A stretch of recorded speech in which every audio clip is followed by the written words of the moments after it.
Hello students, welcome to Amazon academy. तो students, हम आज बात करेंगे म्यूटा रोटेशन के बारे में। And mutarotation is of carbohydrates. जो प्रॉपर्टी है, this is basically related to the formation of hemiacetals और hemiketals in in carbohydrates. जैसे डी ग्लूकोज की हम बात करें तो इसमें एक एल्डिहाइडिक ग्रुप है, more than one OH groups हैं, और ये जो कंपाउंड है दिस इज डी ग्लूकोज। यहाँ पर आप देखोगे तो 1 2 3 OH राइट हैंड साइड में है, जो सेकंड नंबर वाला कायरल है उसमें OH लेफ्ट हैंड साइड में। अगर मान लीजिए यहाँ एल्डिहाइडिक ग्रुप है और अल्कोहल ग्रुप है तो ये आपस में रिएक्ट कर जाते हैं, और एल्डिहाइड की और अल्कोहल की जब रिएक्शन होती है तो हेमी एसिटल्स बनते हैं, जैसे कि मैंने यहाँ पर मार्क किया हुआ है। तो जब ये आपस में रिएक्शन करके हेमी एसिटल बनाते हैं तो दो नए कायरल सेंटर्स यहाँ पे बन जाते हैं। जो कायरल सेंटर है उसमें OH टॉप पर आ सकता है, और ऐसा भी हो सकता है न्यूली डेवलप्ड कायरल सेंटर में OH बॉटम पर आ जाए। तो जब OH टॉप पर होगा और इस OH के साथ ट्रांस पोजीशन पर होगा तो उसको बीटा फॉर्म बोलते हैं, और यहां पर OH और OH सेम साइड में है तो इसको अल्फा फॉर्म बोलते हैं। These two molecules are interconvertible. So कोई चीज अगर इंटर कन्वर्टिबल है तो क्या होगा, रिवर्सिबल रिएक्शन होगी, आपस में एक दूसरे में इंटर कन्वर्ट होंगे, तो कुछ देर के बाद इक्विलिब्रियम अटेन कर लेते हैं। So beta form of D glucose and alpha form of D-glucose, they attain equilibrium after some time. इसको हम बोलते हैं beta D glucopyranose and alpha D glucopyranose.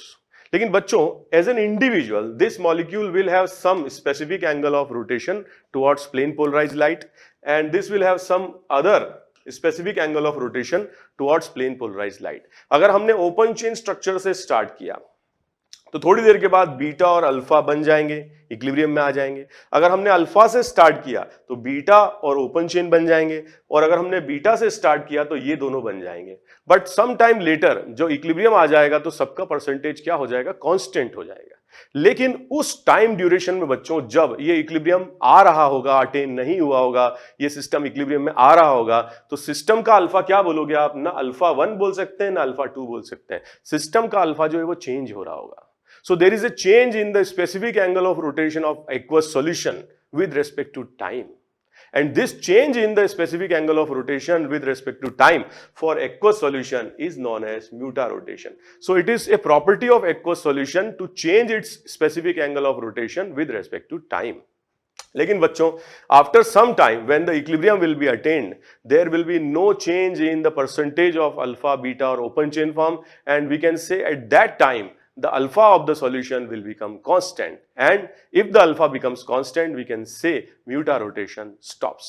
Okay, so this is a property which is shown by D-fructose also.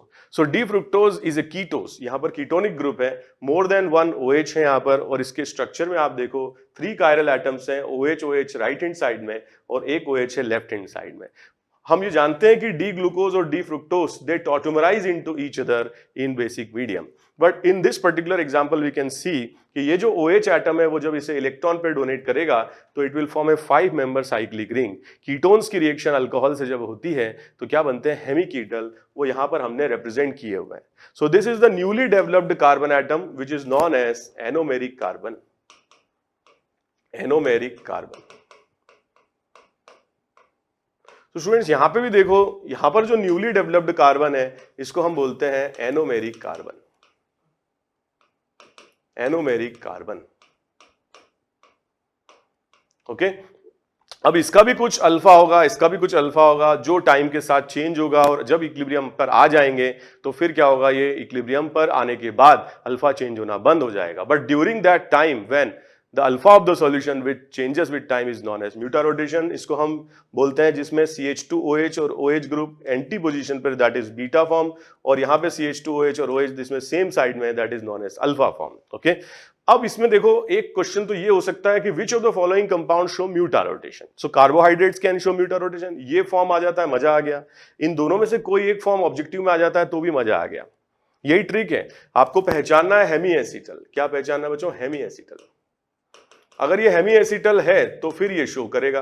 So Hemy acetal में क्या होगा, एक तो होगा H, एक होगा OH, एक होगा कार्बन, एक होगा ईथर। ध्यान से देखो, एनोमेरिक कार्बन, एक H, एक OH, एक अल्काइल ग्रुप और एक ईथर ग्रुप। ये आपने पहचान लिया तो आपको समझ में आ जाएगा कि रिएक्शन बैकवर्ड जा सकती है, बैकवर्ड जा सकती है तो एल्डिहाइडिक ग्रुप आ सकता है। वैसे यहां पर देखो, आप पहचानोगे इसको, एक होगा OH, एक होगा CH2OH, एक होगा ऑक्सीजन और एक होगा कार्बन। ओके, तो यहां पर भी हम इसको पहचान सकते हैं, ठीक है, ये हेमी क्या होगा, कीटल होगा।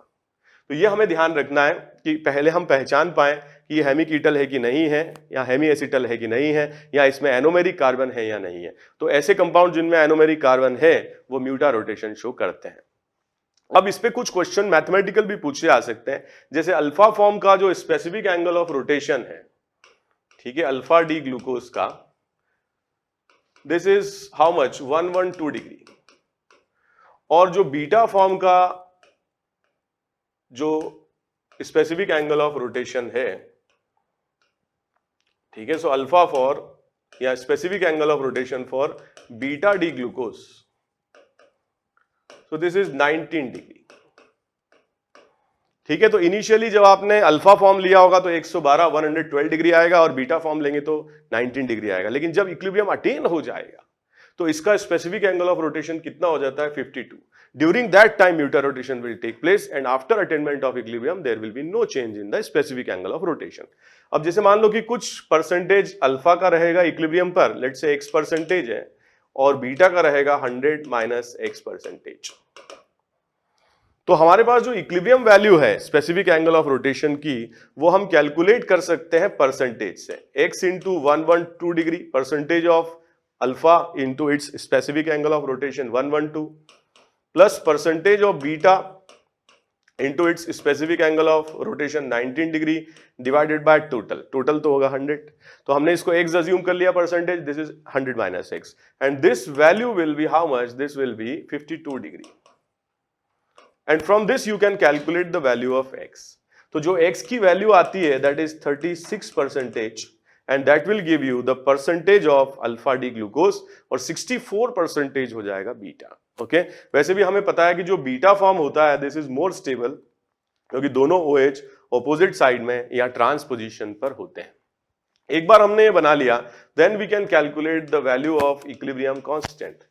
तो यहां से इक्विलिब्रियम कांस्टेंट की वैल्यू आ जाएगी, x की वैल्यू अगर आ रही है 36, तो ये कितनी आ जाएगी, 64% आ जाएगी। ठीक है, एक्चुअली ये 63.8% होता है, 0.2% ओपन चेन स्ट्रक्चर का परसेंटेज होता है। तो इक्विलिब्रियम कांस्टेंट की जो वैल्यू है दिस विल बी 64/36। ऐसा क्वेश्चन एग्जाम में प्लेस किया जा सकता है। आपको इनके परसेंटेज कैलकुलेट करवा लें, देन इक्विलिब्रियम कांस्टेंट कैलकुलेट करवा लें, and then delta G naught भी कैलकुलेट करवा सकते हैं। तो हम इसको -RT ln इक्विलिब्रियम कांस्टेंट से कैलकुलेट कर सकते हैं।